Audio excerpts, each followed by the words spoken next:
Venus, our celestial neighbor, Earth's sister planet. Wrapped in brilliant white clouds, it is the brightest jewel in our night sky, named for the goddess of love and beauty. But this beauty is a lie, a mask. Beneath this veil lies a furnace world, where the pressure can crush a submarine, and the ground is hot enough to melt lead. It's a mystery so profound that in the coming decade, NASA is launching a fleet of new missions, like Da Vinci and Veritas, to brave this hell and tear back the veil. These probes will tell us how this world died, but they raise a far more tantalizing question. If there is life on Venus, what could it possibly look like? This is Plausible Worlds Fiction, and today we explore the real life of Venus. At first glance, the case for life on Venus seems hopeless. We know its mass, radius, and gravity, 0.9 grams, are all remarkably Earth-like, but that's where the similarities end. The defining feature of Venus is its atmosphere. It is a colossal, suffocating blanket of carbon dioxide, 92 times thicker than Earth's. This crushing 92 bar pressure has triggered a runaway greenhouse effect. At this temperature and pressure, the air isn't even a gas. It's a supercritical fluid. It is a dim, murky world. There is no liquid water. Any drop that fell would instantly boil, a process confirmed by its high deuterium to hydrogen ratio. This runaway greenhouse wasn't just inevitable. Scientists believe it was fed by centuries of planet-wide catastrophic volcanism. This surface, baked, pressurized, and scoured, appears to be a sterile, chemical hell. So, is that it? Is Venus dead? No, because the surface is not the only environment.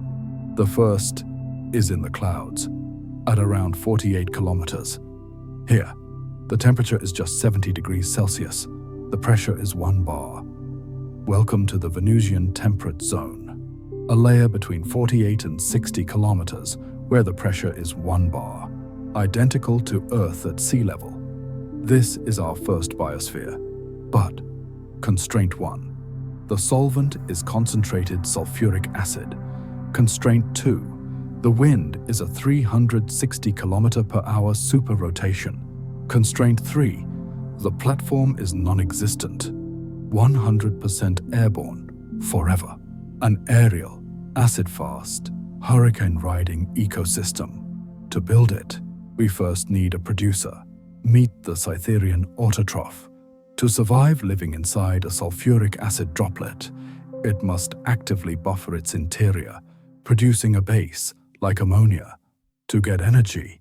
For decades, we've been puzzled by an unknown UV absorber. Our hypothesis is that this is the autotroph. It has evolved a unique sulfur-based photosynthesis to stay airborne. This makes the entire droplet buoyant. A single microbe is just a meal. To become a biosphere, they form the cloud sargasso. This macro colony rides the super rotation. It spends 2 days on the sunlit side and 2 days on the night side. This floating forest is the first link in our food chain. Now, we need grazers. This is the aerosol skimmer. It swims through the sky. Vision is useless. It navigates using echolocation. To protect itself from the acid, its body is covered in an incredibly inert, Teflon-like hide. Its Teflon hide is so effective, droplets of pure sulfuric acid bead up and roll off it harmlessly.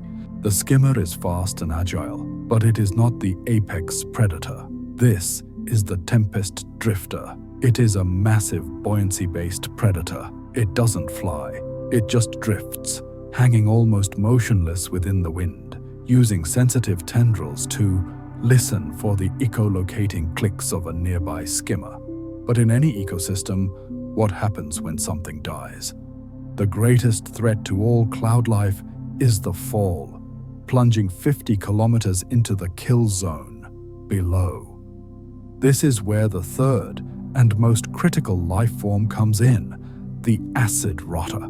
This is not a single creature, a fast-acting fungal analog, a hypercorrosive enzymatic process that rapidly dissolves the carcass, recycling its nutrients back into the cloud sargasso before they can be lost. This high-flying ecosystem is a complete self-sustaining world, but it may not be the only life on Venus. We must return to the impossible surface. We must go back. Here, our water and carbon-based rules collapse. This is highly speculative, but it is grounded in the known chemistry. Constraint 1. The heat is too high for complex carbon chains, but perfect for silicon-based chemistry. Constraint 2. The solvent is the supercritical CO2 itself. And constraint 3. The energy. Recent discoveries have confirmed that Venus is geologically active today. Its energy source is the planet's own internal fire. This is our second producer. We call it the lithocrust. This is not a plant. It is a living battery, a chemolithotroph. It is a silicon-based crystalline life form that metabolizes the energetic sulfur compounds venting from the ground, using the planet's intense internal heat as the catalyst. It is a rock that eats. And what eats the lithocrust? Meet the baroplow. To survive 92 bars of pressure, its internal fluids are the same supercritical CO2 that surrounds it. It plows the hot basalt, scraping the lithocrust with hardened metallic teeth. It is blind, navigating only by taste, a slow, blind grazer, feeding on electric rock. But this slow-motion ecosystem is not without its dangers. It, too, has a predator. This is the magma stalker. It is an ambush hunter that has solved the problem of hunting in a 462-degree world. It is also silicon-based. It disguises itself as a rock formation, often near a volcanic heat vent, to mask its own thermal signature. It doesn't see or hear the baroplow. It tastes its chemical trail. When the plow gets close enough, it strikes. In the clouds, the hunt is fast and constant. A skimmer, focused on the sargasso, strays too close to a tempest drifter. The drifter vents its gas, drops, and envelopes the skimmer in its tendrils. The hunt is over in seconds. But the drifter is old. The hunt was stressful, and its internal chemistry fails. It dies and begins the long fall, but it will not reach the furnace below. The decomposers swarm, dissolving the giant. Its complex nutrients are returned to the cloud sargasso. Life, death, and rebirth, all while traveling at 300 kilometers per hour. Meanwhile, 50 kilometers below. It will take hours, or even days, for the stalker to consume its prey. A complete ecosystem, built not on sunlight and water, but on geothermal heat, sulfur, and supercritical carbon dioxide. Two worlds, two separate biospheres, one in the sky, a life of speed and air, and one on the surface, a life of heat and pressure and infinite patience. Could they be linked? Could volcanic plumes shoot spores from the lithocrust up into the clouds? Could the acid rotters be a descendant of a surface-based ancestor? The surface of Venus is not a sister to Earth, but a warning. And yet, the facts of its environment provide these unique, parallel pathways for life. Life doesn't just exist, it adapts. On Venus, it would be forced to conquer acid and fire and pressure. And in doing so, it would create biospheres stranger than anything we could have ever imagined.